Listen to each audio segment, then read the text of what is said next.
Here are 3 ways Felix Auger-Aliassime can improve his backhand. I've got him side by side with Djokovic. Look, there's no doubt that Felix's backhand isn't that great at the moment.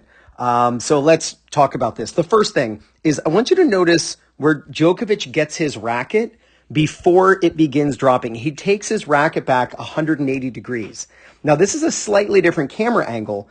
So in order for Felix to take the racket as far back as Djokovic, he would have to get his racket here. He would have to get the racket in this green circle. That's a full 180 before dropping. But watch Felix. I'll put the circle down. Watch what Felix does. He only takes the racket back to about, from the Djokovic position to about here. The racket is dropping way too early. So if you know Felix, please show him this video. Felix, you've got to take the racket farther back than this.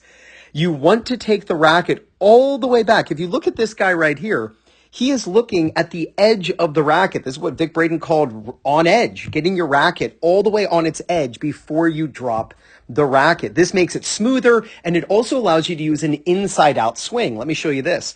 When Felix hits, he is constantly pulling across his body, meaning from, as a right-hander, left to right. When we get to contact, now think about the camera angle here, right? The camera angle, we cannot see any space between his shirt and his grip. If we look at Joker, look at the space here. Look at the space. We can actually see space between the end of the butt cap and his racket. Especially with the Felix angle, camera angle, we should absolutely be able to see space between his handle and his shirt from this position.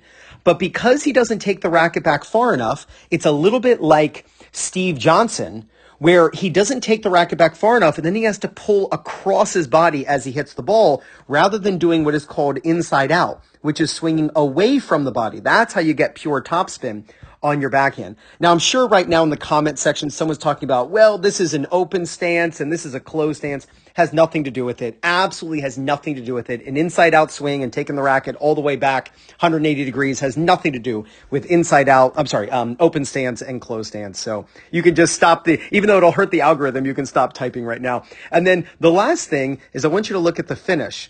Both of them are hitting cross court, right? And they're both, hitting the ball like very, very hard. But Djokovic's ball is going cross court and Felix's ball is going cross court. But I want you to look at Felix's follow through versus Djokovic. Djokovic has what is called the left side of the letter V. Felix has what is called the right side of the letter V. As Djokovic lifts up, he has a very passive left wrist. This is because he took the racket back far enough and got to swing inside out.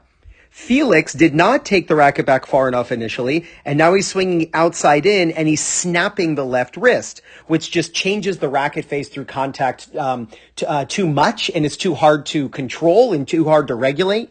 So as Djokovic lifts, he's really lifting from the shoulders and rotating the body to supply the power, where Felix is really snapping that left wrist, losing that racket angle and wrist angle that he had at contact. So Felix, please take your racket farther back, learn to swing inside out like Djokovic, and then have a passive left wrist, keeping the racket actually on the left side of your hands as you lift.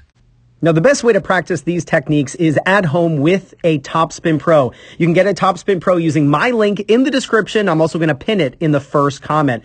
I absolutely love the Topspin Pro, and I know you will too. And if you're looking for people in your local area to play matches against or practice with, or you want to find a coach who's close to you who can help you with your game, then use my link for PlayYourCourt. And it's playyourcourt.com/2-minute-tennis. When you use my link to sign up, you get 50% off. Felix, if you watch this video, please work on getting your racket farther back. Get it so that someone standing over here would only be able to see the edge of your racket. Right now, if somebody were standing on the other side of the court, they could see straight through your strings to the back fence. Get the racket farther back. That will allow you to swing inside out, swinging away from the body, getting distance away from you, rather than everything shoved in close to your body, forcing you to swing across, ending up with the strings pointing down, losing your wrist angle, and it will make you less consistent. Model Djokovic's backhand, and there's no doubt you're going to gain confidence, win more matches, and play much better tennis. This is Ryan Reedy from 2minutetennis.net. Felix, you got this.